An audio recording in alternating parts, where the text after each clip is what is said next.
त्याच्यामुळे सुरुवातीपासून थोडी चांगली काळजी घ्या, तरच तुम्ही या पिकामध्ये टिकू शकणार आहे. नाही तर तुम्ही इथं लक्षणं बघू शकता, फक्त 60 दिवसाचा प्लॉट आहे, किती मोठ्या प्रमाणात तिथं नुकसान झालेलं आहे आजच.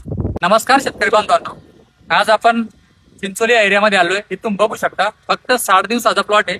मोठ्या प्रमाणात सर्व ठिकाणी मरला सुरुवात झालेली आहे. इथे आपण बघू शकता बऱ्यापैकी 30% पूर्ण प्लॉट करून बघितलं तुम्ही, बऱ्यापैकी सर्व प्लॉट हा आज मरपासून प्रादुर्भाव झाला आहे. यावर्षी मोठ्या प्रमाणात प्रत्येक ठिकाणी मराला लोक सामोरे जात आहेत, कारण काय सुरुवातीपासून प्रॉपर नियोजन नसल्यामुळं मोठ्या प्रमाणात मर दिसायला सुरुवात झाली आहे. आज बऱ्यापैकी इथं जर बघितलं तर बऱ्यापैकी फक्त 60 दिवसाचा प्लॉट आहे, पण मोठ्या प्रमाणात 40 ते 50% प्लॉट आजपर्यंत आउट झाला आहे. मोठ्या प्रमाणात मरचा प्रादुर्भाव सुरू झाला आहे.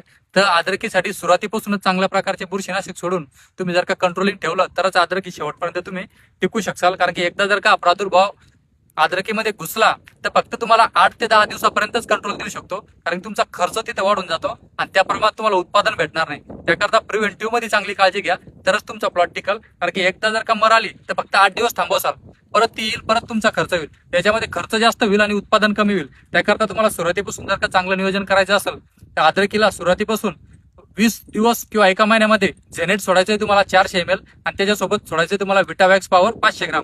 आता त्याच्यामध्ये काय टेक्निकल आहे ते सुद्धा मी तुम्हाला सांगतो. तुम्हाला व्हिडिओमध्ये खाली फोटो दिसतच असेल प्रोडक्टचे. झेनेटमध्ये येतात थायपोनेट मिथेल, बऱ्यापैकी मरसाठी भरपूर शेतकरी तो वापरतात.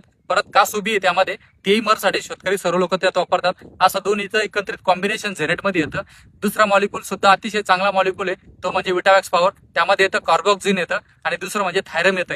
या दोन्ही गोष्टी सुद्धा आपण अद्रकीच्या सडसाठी सोडत असतो. तर एकत्रित प्रकारे अतिशय चांगल्या प्रकारचं कॉम्बिनेशन जर का महिन्यातून एक वेळेस जर का तुम्ही अद्रकीला सोडत राहिले तर नक्कीच तुम्हाला अद्रकीमध्ये चांगल्या प्रकारचं कंट्रोल भेटत राहील. त्यानंतर तुम्ही कोणता स्प्रे वापरायचा हे मी तुम्हाला पुढच्या व्हिडिओमध्ये नक्कीच सांगणार आहे. तोपर्यंत आपल्या चॅनलला तुम्ही सबस्क्राईब करून ठेवा, व्हिडिओला लाईक करा व जास्तीत जास्त अद्रक बांधवांपर्यंत हा व्हिडिओ नक्की पोहोचा. कारण की सुरुवातीपासून नियोजन करसाल तरच यावर्षी तुम्हाला अद्रकी टिकता येईल. कारण की एकदा मर आल्यानंतर तुम्ही फक्त खर्च होणार, तुमचं उत्पादन काहीच निघणार नाही. त्याच्यामुळे सुरुवातीपासून थोडी चांगली काळजी घ्या, तरच तुम्ही या पिकामध्ये टिकू शकणार आहे. नाही तर तुम्ही इथं लक्षणं बघू शकता, फक्त 60 दिवसाचा प्लॉट आहे, किती मोठ्या प्रमाणात तिथं नुकसान झालेलं आहे आजच.